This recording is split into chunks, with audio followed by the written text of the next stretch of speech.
Morning students, कल ma'am ने आपको आपकी भाषा माधुरी पुस्तक में से पाठ 3 अनोखा ढंग में महात्मा गांधी जी के बारे में पढ़ाया था। उसमें मैम ने आपको क्या बताया था कि महात्मा गांधी जी को उनकी मीरा बहन ने एक पत्थर दिया था जिसे महात्मा गांधी जी हमेशा अपने साथ रखते थे, लेकिन वो पत्थर उनसे कहीं गुम हो गया। तो उन्होंने मन्नू बहन को पूछा तो वो मन्नू बहन ने कहा कि कल हम गांव में जिस जुलाहे के घर में रुके थे, मुझे लगता है कि वो पत्थर वहीं रह गया है। तो महात्मा गांधी जी ने मन्नू बहन से कहा कि तुम उस जुलाहे के घर जाओ और उस पत्थर को लेकर आओ। लेकिन मन्नू बहन ने महात्मा गांधी जी से पूछा, क्या मैं किसी स्वयं सेवक को साथ ले लूं?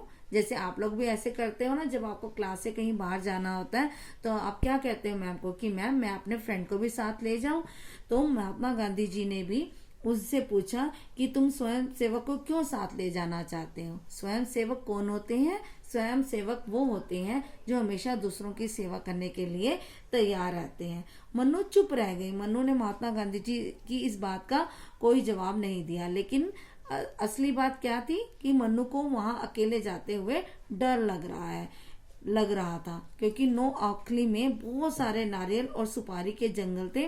कोई भी रास्ता बोल सकता था और उस समय मन्नू तो केवल 15 से 16 साल की ही थी।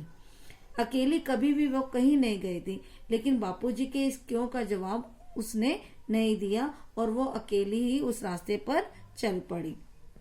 पैरों के निशानों को देखती खोजती वह किसी न किसी तरह अगले गांव में पहुंच ही गई और उसे उस जुलाहे का घर भी मिल गया।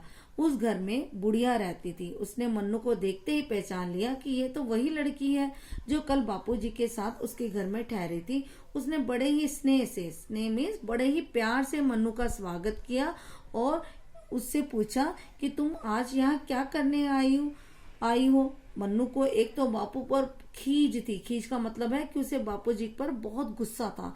दूसरे, उसने इतना लंबा पैदल सफर किया था तो मन्नू का थकावट के मारे बुरा हाल था। उसने बुढ़िया को अपने आने का कारण बताया। बुढ़िया बेचारी को क्या पता था कि यह पत्थर का टुकड़ा इतना अनमोल है, इतना अमूल्य है कि उसे संभाल कर रखना था। उसने तो उसे कूड़े के साथ कहीं बाहर ही फेंक दिया था। अब उसने मन्नू को कहा कि उसने तो उसे फेंक दिया है, अब वो क्या करे। तो मन्नू ने कहा कि चलो हम दोनों मिलकर उस पत्थर को ढूंढते हैं। तो आज हम इतना ही पढ़ेंगे।